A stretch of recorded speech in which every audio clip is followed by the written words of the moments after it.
Welcome to the Growing the Future podcast, where our future is always bigger than our past. Today is a very special episode. We've got 4 Aberharts for you, which we know will be a lot, but it's going to be a very interesting conversation. The focus of today is going to be talking to our patriarch, Harvey Aberhart, father to some, grandfathers to others. It's going to be 2 parts. Part 1 is going to focus on the history of the farm up until the point where Terry came into the mix in a significant way. And part 2 is going to focus on everything that happened after Terry started working with Harvey on the farm, good and bad and otherwise, and also a little bit about Aberhart Ag Solutions and the evolution of all that.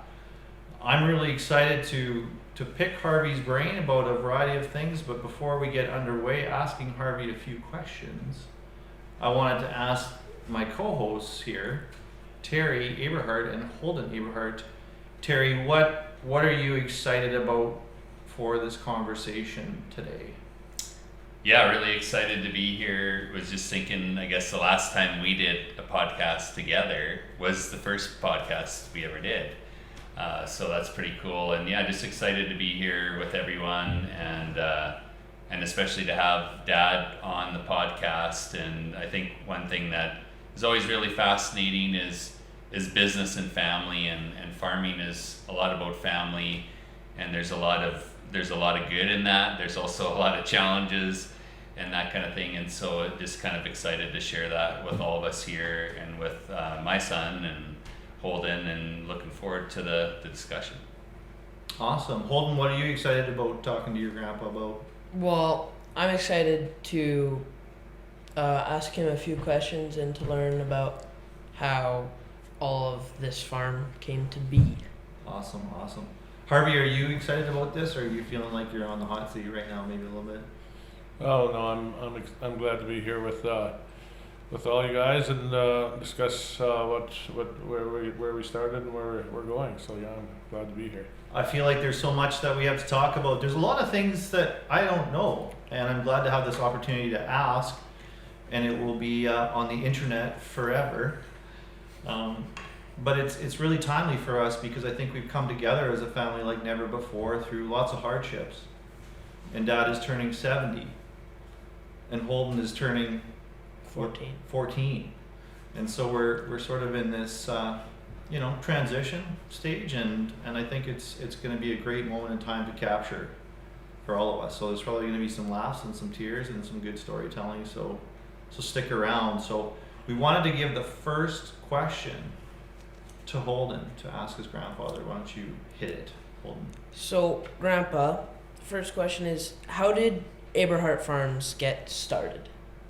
Yeah, so that's a good question. I guess we started farming with my dad on the west side of Landsberg around the Churchbridge country for the most part, and then when I was 10 years old in 1961, my dad bought this 3/4 of land here, and I remember coming over across the field and a hay rack full of stuff when I was 10 years old. So that was really the beginning, and then of course we grew up here with my 6 sisters, and I guess one sister was actually gone from home already, but I had 5 sisters here and 2 other brothers. So what kind of farmer was Grandpa Aberhart? Well, I guess I would say for the most part, when he farmed, it was fairly straightforward. There was really not a lot of fertilizer used. We used some, but not a lot. And then we grew grain and had animals, pigs, cattle, and horses, kind of thing. So we're a mixed farm. Mm-hmm. How would you say your style of farming was different than your father's? Well, I guess it started out being fairly similar. We started out with actually at that time we were told that we couldn't really farm unless we were mixed, and we had cattle and we had grain and we had chickens and all those things. That was the only way people thought of that day that you could survive on a farm. Why was that?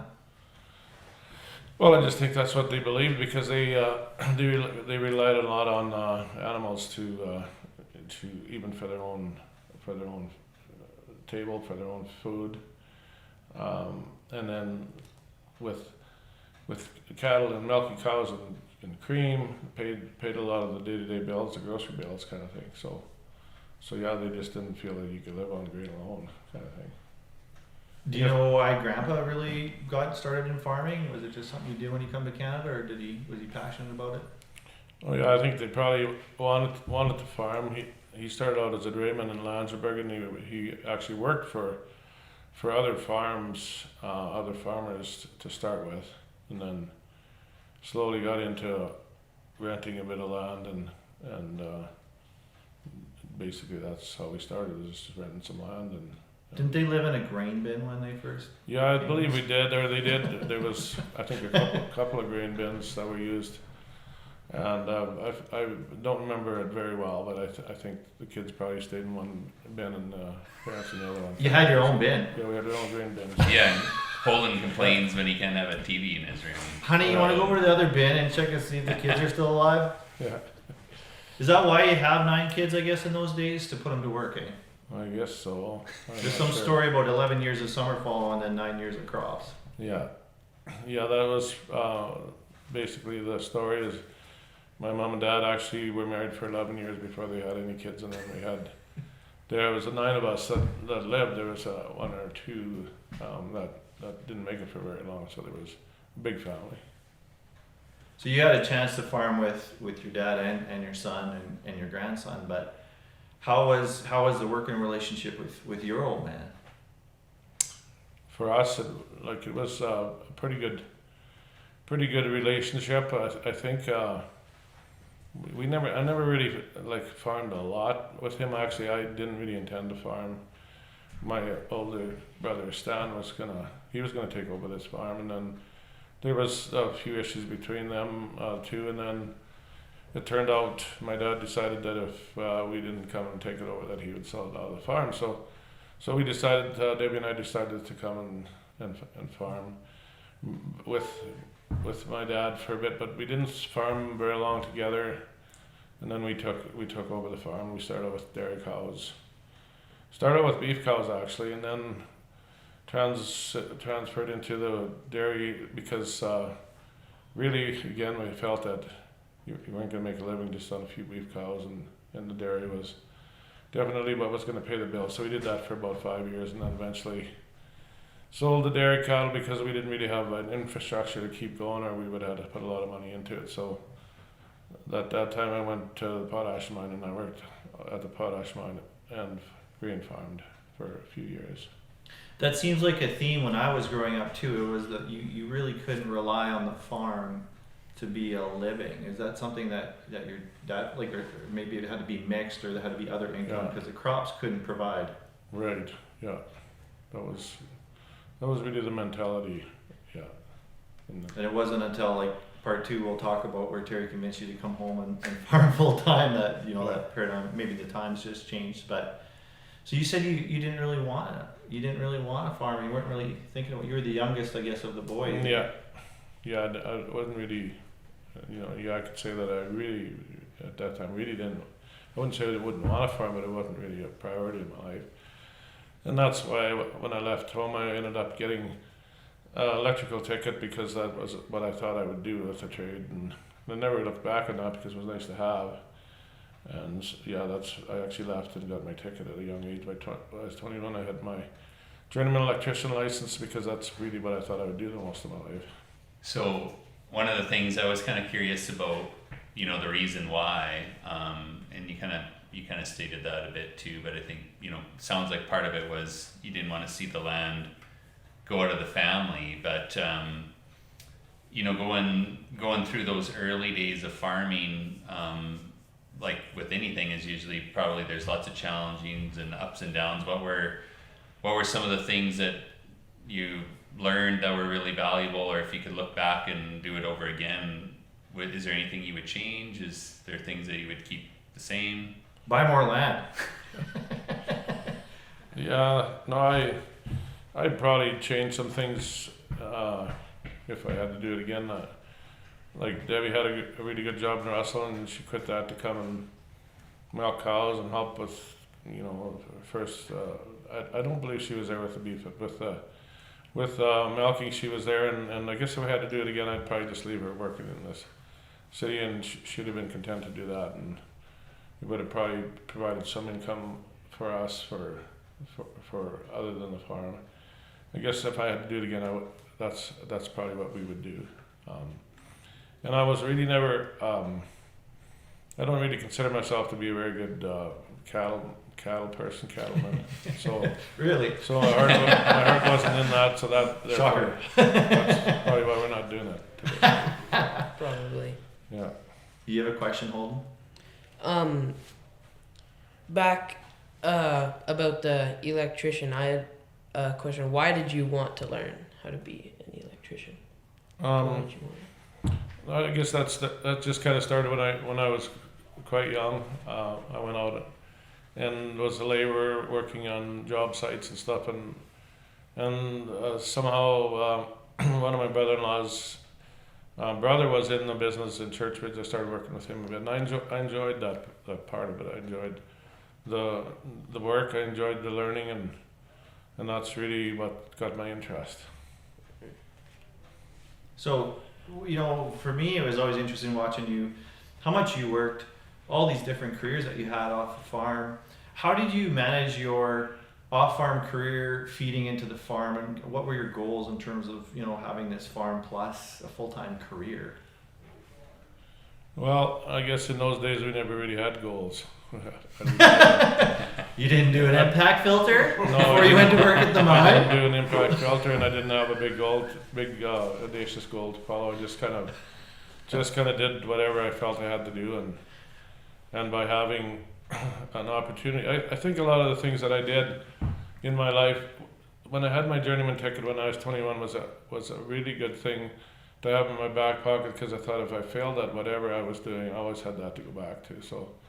So really a lot of the things happened, like I didn't have that goals to buy so many quarters of land or anything, but when the opportunities came up, we did it. And by working off the farm helped me to get started, which nowadays it wouldn't really work that way, because what good will a wage do against what we got to go to get a farm going, kind of thing. So Right. Yeah. Yeah. I remember you spraying the field in front of the house before you went to work at the mine at like 5 or 6 a.m. Yeah. when everybody else got there with the old tractor with the spare tire chained to the boom of the sweep pull sprayer in the dew. Like how did you do it? Was it a big challenge to do all that at the same time with the dairy and the farm and the work? yeah, like with the when we were in the dairy, we were just farming then. So if and Debbie did a lot of the work too with the cattle. A lot of times in the evenings, if I was seeding and whatever, she would do it, and so we were not working off the farm when we had the dairy, because that was our second income, I guess. After that, we went back. Once we were done the dairy, we did have a few beef cows for a while, and that was a little easier to manage, but still, we didn't do it for a long period of time. And then when I went to the mine, there was times when it was hard, because you wish you were at home doing things, but sometimes we were more efficient, or I was more efficient, because I couldn't be home every day, so when I had a chance to get the work done, I made sure it was done, because I wouldn't want to be caught. It raining when I have a day off, it's raining, so you tend to be a little bit more one step ahead of things, because you don't have every day like the other farmers did. Did you like working at the mine? Did you enjoy that quite a bit? I mean, you went back later in life and you didn't seem to really enjoy it. Maybe things had changed by that time, but yeah, to a point, I enjoyed learning. It was a different type of work. And again, I think the electrical trade is probably one of the better trades to be in the mine with. It was a good trade to have, but it was also very stressful sometimes when the sun is shining and you could be harvesting, or you could be doing things, or when when the vet would come out and check an animal, and he'd get visiting with Debbie, and they would forget to close the door, and the cattle would get out, and you'd have to chase cows when you're supposed to be going to work. Especially when you had cattle, it was hard because if they got out just before you would go to work or something, then it was really a tough one. But with grain, you could park the tractor, and you could start back up. And when you got home from work, and also we did also help. Debbie's dad helped with some of the stuff, and we were quite a bit smaller, so it was easy to get somebody to help do some of the chores, I guess.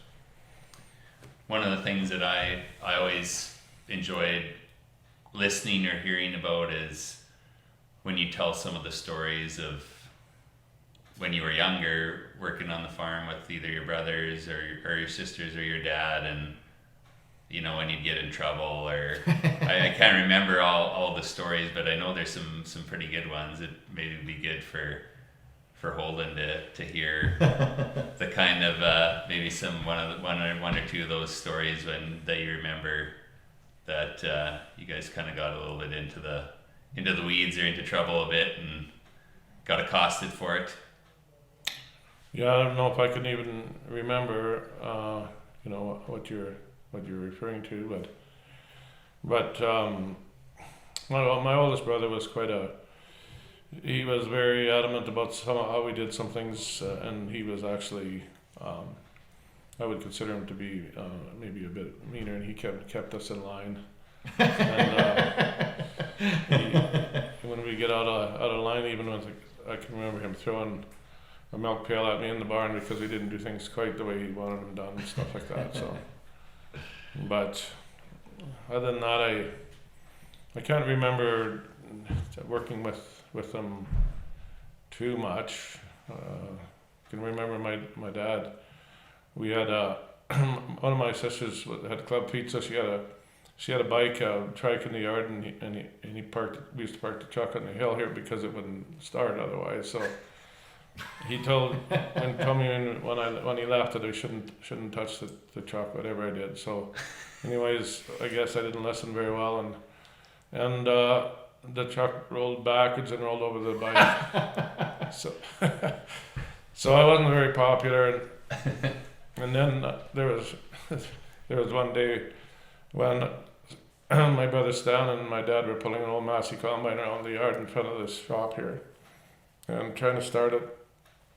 And by that time, I actually had found a used bicycles from someone, and I grabbed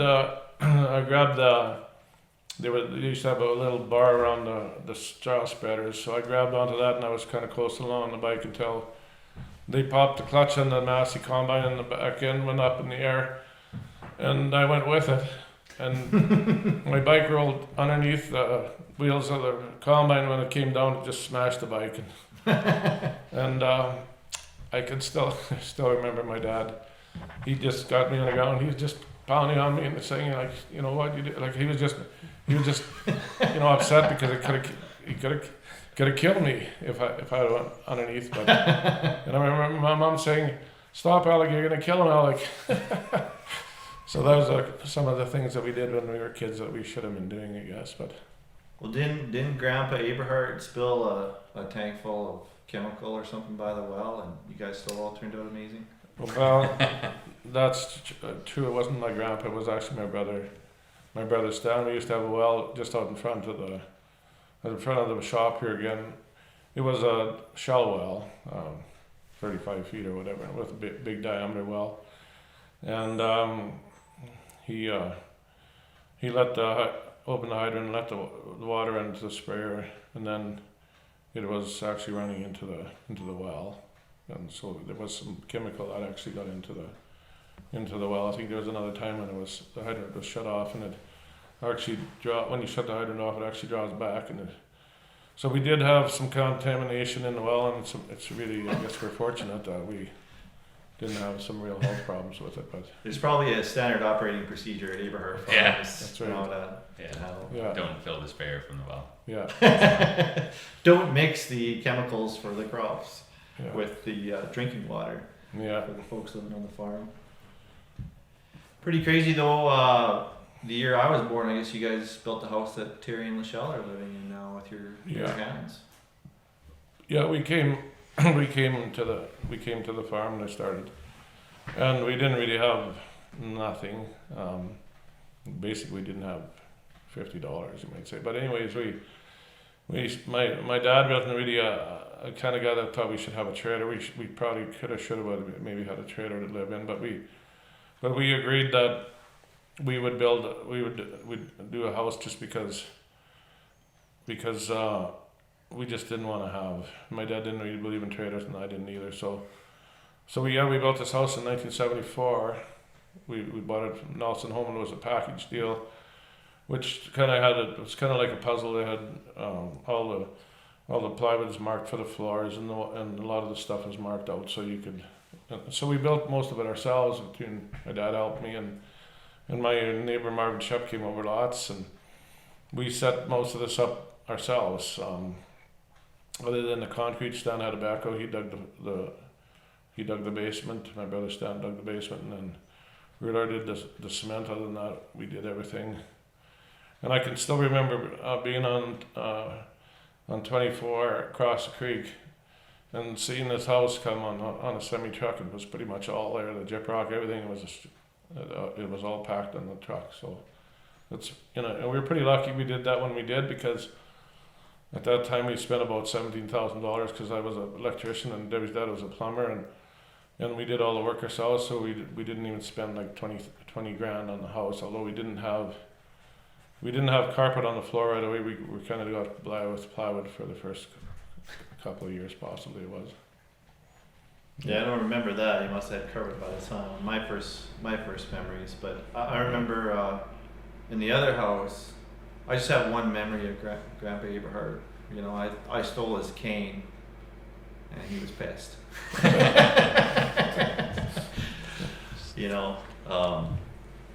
But he lived. I guess he passed away when I was about 5, from cancer. Yeah, I'm not sure how old. 80.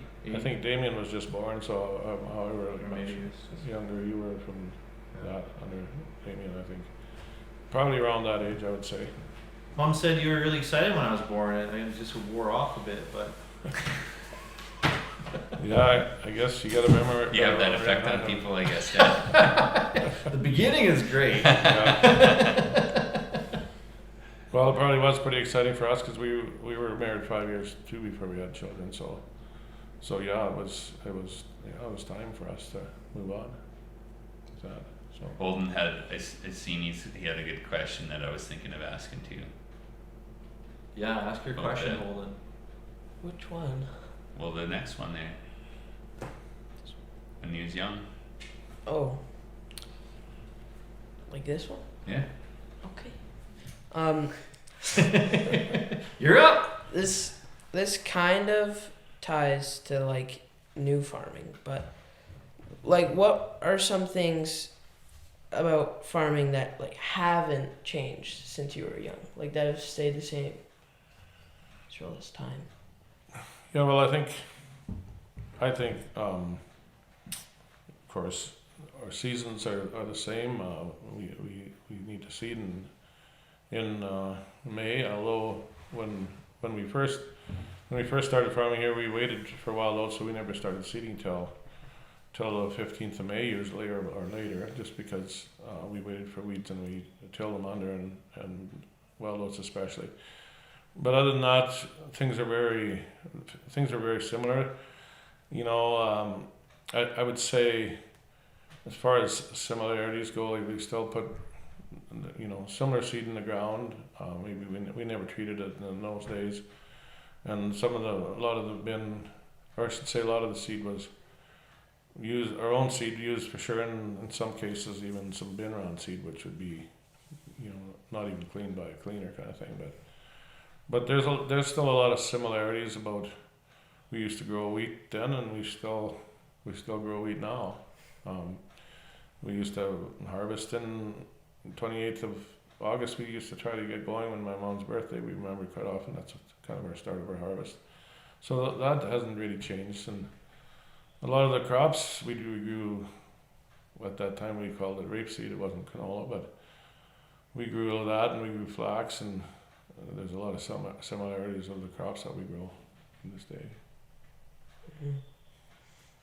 So what was, I mean, through some of your early years farming, I mean, we know farming and entrepreneurship in general, there's lots of ups and downs. I'm sure there was probably some times where things were really tough and you just weren't sure if you were doing the right thing or you were going to make it through. Like, did you have some of those times early in your farming career as well as now? Did you make any money? Yeah, well, probably I would have to say that for the most part we never made a lot of money on the farm, and one of our toughest times probably was in the 80s when the interest rates hit up to 18%. And I honestly can't really remember how we managed that. I don't remember having struggling that much with it, but I think we're pretty fortunate that we didn't go broke at that time, because I've always had some debt, so I'm sure I had some. Then I just can't remember how we would have paid that kind of interest, and of course in this day and age, that would be really, it's just unheard of. I guess you just couldn't imagine what we do, but that was one of the tougher times in the I'd say in the 80s when the interest rates hit. That was pretty tough. What kind of yields did you guys have back then in production compared to today? Oh, I'd say probably if we would look at a 40 bushel wheat crop, that would be a really good crop. Quite a few, some of my uncles actually summer followed every other year, and they would get like 55 bushels maybe, but they'd only get it every 2 years, so if you divide that by 2, the average is not that great. But probably if you were 30 to 40 bushel crop of wheat and 25 bushel canola would probably be, if you had a 30 bushel crop of canola, you had a really great canola crop. But the prices weren't that much different. Canola wasn't really that much less than it is today at that time. So there was some pretty good money in canola. There was times when people could buy a quarter section of land and get a good canola crop and they could pay for it the same year kind of thing, but that's changed a bit. I remember you were doing a lot of equipment swapping too with the neighbors. That seemed like a bit of a strategy in the beginning. You were working with your neighbors to share the equipment costs. Yeah, we did. We did some of that. Although we usually had our own combine and our own swather, and at one time a Versatile 42 was our own combine with a squealing belt on it with a 60 horsepower tractor. It would make the belt squeal, but even though it was not much of a combine, it was ours, and we had our own machine. And I remember when I first started farming, my dad came to me when I bought a Degelman stone picker with a real type stone picker, and he came out and he told me that all I'm doing is working for the machine companies in the bank, and he was so right, because I'm still doing that. But you got less stones. But you weren't picking stones by hand, at That's least. right. So. Yeah, exactly. That was his philosophy, though. Eh? Yeah. He didn't really want to borrow money or invest, or No, that's all you've ever done. Yeah. That's right. I remember Grandma Aberhart sitting outside her house there. I don't know what year that would have been, but the dairy barn. You're getting rid of the dairy barn to build the shop that you got now. I remember her sitting out on a lawn chair and a little tear in her eye, and that was, I guess, the last building really from Grandpa's day before, other than their house, which Serica, Holden's sister, is living in now. But what made you want to burn the barn down? Like, what we went through a lot of different animals on the farm, but that ran its course for you, eh? Yeah, like the barn, it was pretty rough. That's where we had our dairy cattle, and then we milked 30 cows approximately. And the barn was getting pretty rough, and we did put some green treated plywood on the sides. On the outside, it looked half decent, but it was really, that was at the end of the day that in 1989, 90, I think it was, we decided that we decided that we would either build a barn or we would quit, and so we put the cattle up for sale, and a certain dollar number was $1,300 per cow, and if somebody gave us that, we'd be done. If they didn't, by the spring we would look at, we would build a new facility and maybe stay in it area. And it didn't happen really quick, but somebody came and paid us the money and the cows went, and then after that it was time to get rid of the barn and to make room for the shop, I guess, is what we were thinking at the time, probably. And then a big part of your life became working for John Deere as a manager. Hey? How did that all come to be? Yeah. So really, I worked at when I sold the dairy, and I'm just trying to think. I probably had the dates wrong on it wasn't 89, it was probably 79, because it was 1980 when I went to the mine, and I worked there for 10 years. I worked at Mosaic first, which was IMC at the time. And then for a few months, not even a year, then I went to Rocanville. Worked there for 10 years, and then in 1990, I applied for a crop insurance agency.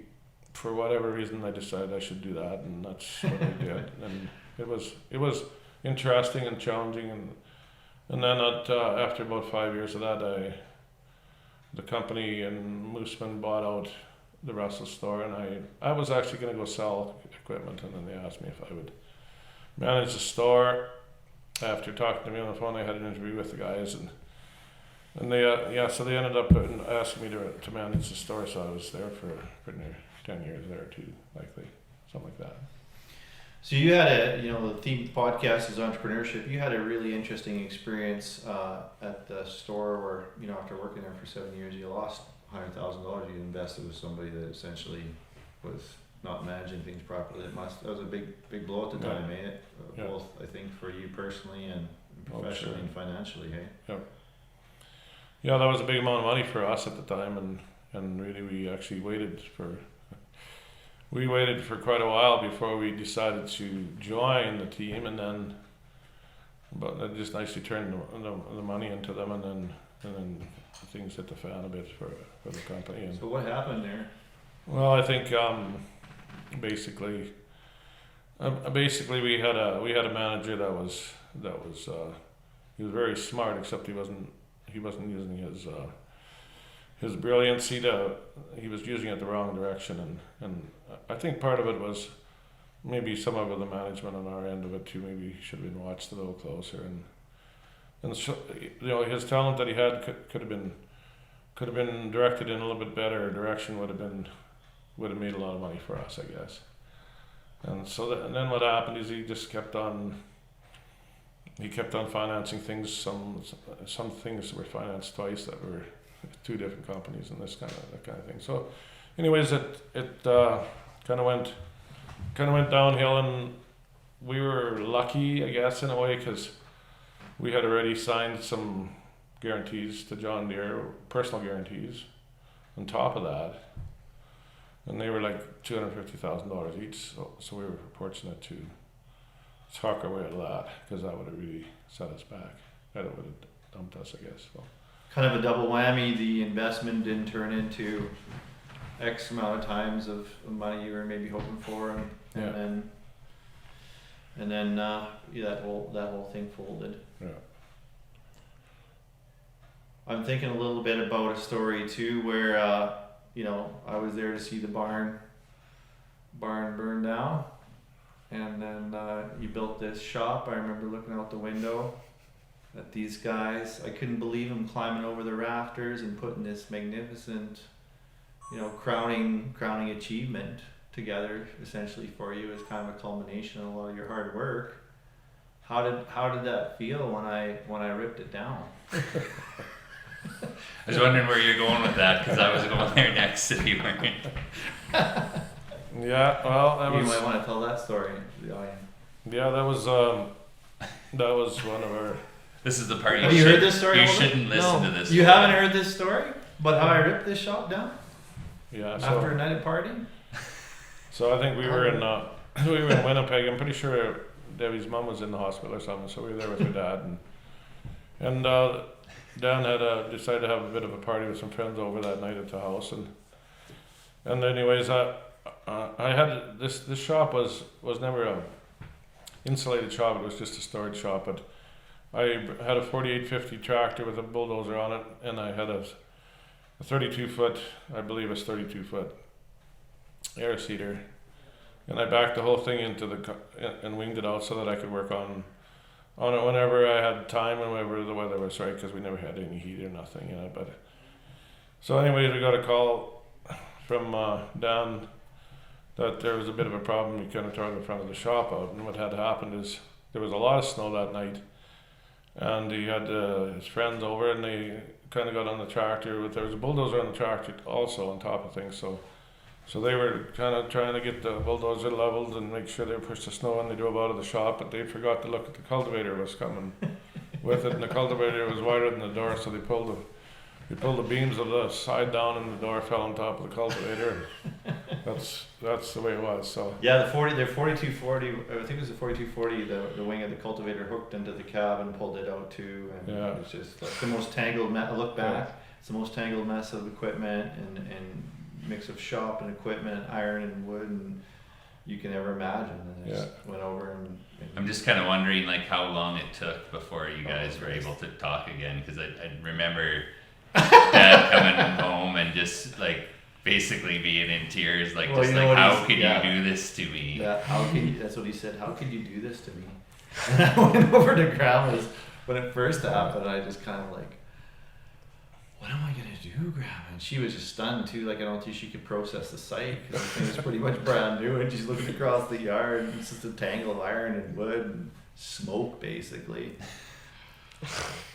Well, the one thing I remember about that is when I drove all the way from Winnipeg for four and a half hours, and we didn't leave right away, and we didn't even get halfway across the yard, and Dan come running out of the house. He must have been watching for us for the whole time. That's pretty tough.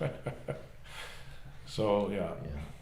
I you know, it's interesting where we're at now. Like we've had the opportunity to work together, and we'll talk about that a little bit more in part 2. But you know, I guess it's always that expectation that you're gonna give you know, you're gonna sire farmers. And so for me, I guess I was never that person, but it turned out that Terry was. And I just wonder, growing up, there's a lot of differences between me and Terry. Like, I mean, I was really cool. Terry was kind of a nerd, but he ended up farming, right? And so I think there's always the expectation that I was a farmer, but with my low implementer, there wasn't anything I could really fix or weld together or make run that well. You know, I thought that yellow lever on the PTO for the combine was the unplugging device.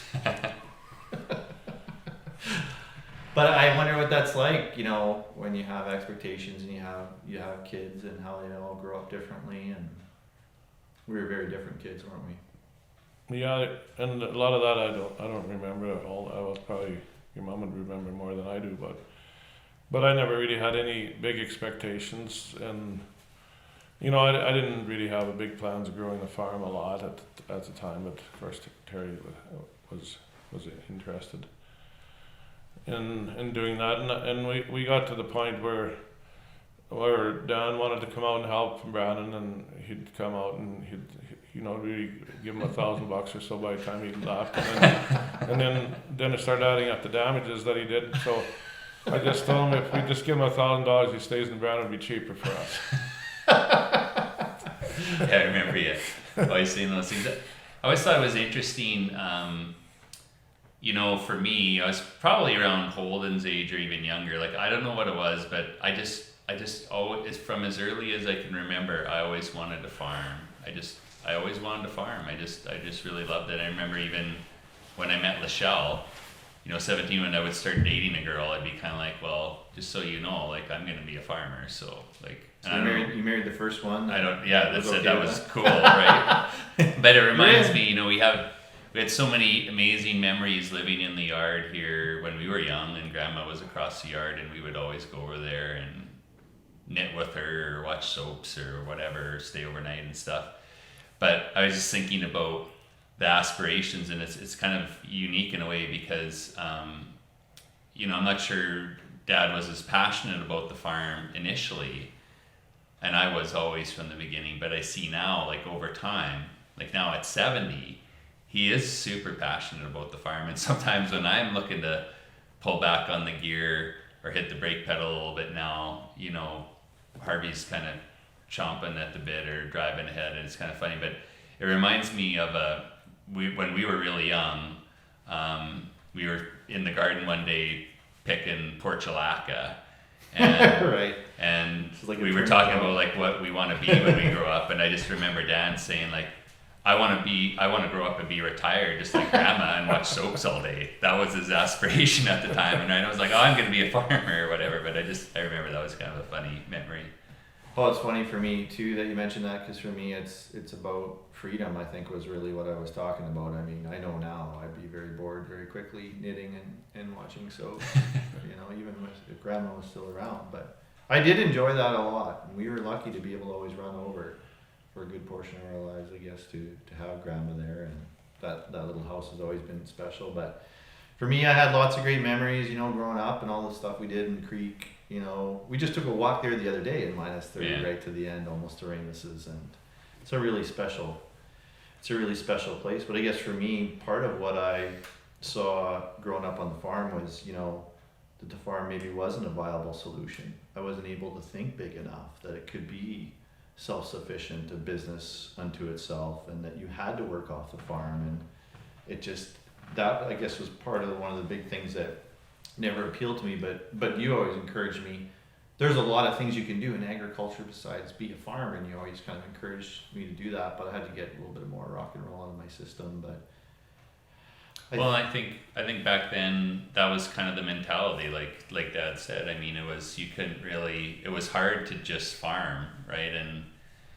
And then that was one of the things where, you know, when I first started getting involved with the farm, well, I was working off the farm too. I was working at the same John Deere dealership. And then it just, at some point it got to me it drove me crazy when I'm out fixing somebody else's tractor and I'm thinking about the farm at home. And I just knew how hard Dad worked. He's the hardest working guy I've ever known, and probably still is at 70 even. I just thought, you know, I don't want to do both things. I kind of jokingly would say, you know, I just want to see if we can farm, and if we lose all Mom and Dad's money, I'll just go do something else, I guess, or whatever. But, you know, I just thought, you know, if we're going to do this, like, I just wanted to dedicate all my life to it. And then ironically, now we're doing all kinds of other things besides farming, doing way more than just farming. But, it's just interesting, and times have changed and the risk levels have changed, and it's almost impossible to farm. I shouldn't say impossible, there's lots of opportunity there depending on what you're doing, but just to be a dryland grain farmer, you know, it's hard to have an off farm income that really matters or is significant. right, You know. you put all your money towards the farm, but Yeah. it's a hill of beans. I think that's a good segue. I think we'll leave it there, unless you guys have any more questions for our patriarch here about his history prior to when Terry got on the farm. But I was just realizing we all worked for John Deere at one point. Yeah, that's right. Interesting. Not me. Well, you're gonna have to. I Maybe guess. That's what the Abrahart I guess. men do. Maybe to wrap this section, you know, I was going to ask Dad, just, you know, what are kind of some of the things that you enjoyed the most, or just whether it was being young or your early days of farming, like just what were some of those moments that really brought you joy or pride, or just that you really loved about what you were doing and being in the farm and doing the farm and stuff? Yeah, like when it came to seeding and harvest, that was what I enjoyed most. And in fact, one time we actually pitched sheaves here. At one time we had a big crew of people, so that was always fun because you had a lot of people. But generally speaking, it would be just running the equipment. I remember us coming home, even when we lived in Regina, we came home on the weekends, and we actually combined the old mini office tractor with no cab on, and the wind would be the wrong way, and it was pretty. You had to wear goggles to keep the stuff out of your eyes, and yet I enjoyed it. And I'm not, some days wonder why, but one of the things that I'd like to point out too is that when I did work off the farm, I had a great partner that helped with a lot of stuff when I was away, even at the mine, and between her and her dad, and like she did a lot of work too to keep the place going when I was gone. So if I wouldn't have had support, I probably wouldn't have done it, or would have done something different. So that's a very, very important part, is to have a partner that'll work with you to agree with what you're doing, even though maybe they don't necessarily agree. But yeah. Basically forced labor. Yeah, that's right. Yeah. Well, that's awesome. So I think in part 2, we're going to pick it up where we left it off in this episode, with Terry coming into the picture, becoming the future farmer, and also talk a little bit about the dynamics of the family business that came out of nowhere, Aberhart Ag Solutions, which has facilitated the opportunity for us to work together in a way that probably there isn't room. The farm's still not big enough for all 3 of us to work. I don't know how many acres you got to have for the farm to be big enough for all 3 of us, or 4 of us Aberharts, 7 of us Aberharts to work together. But it's got to get bigger. But we have to get bigger. But I think that'll be interesting to see how things have changed, because really the farm has 10x'd since those days. You were 1,500 acres for a long time in your history there, pretty stable and stagnant almost.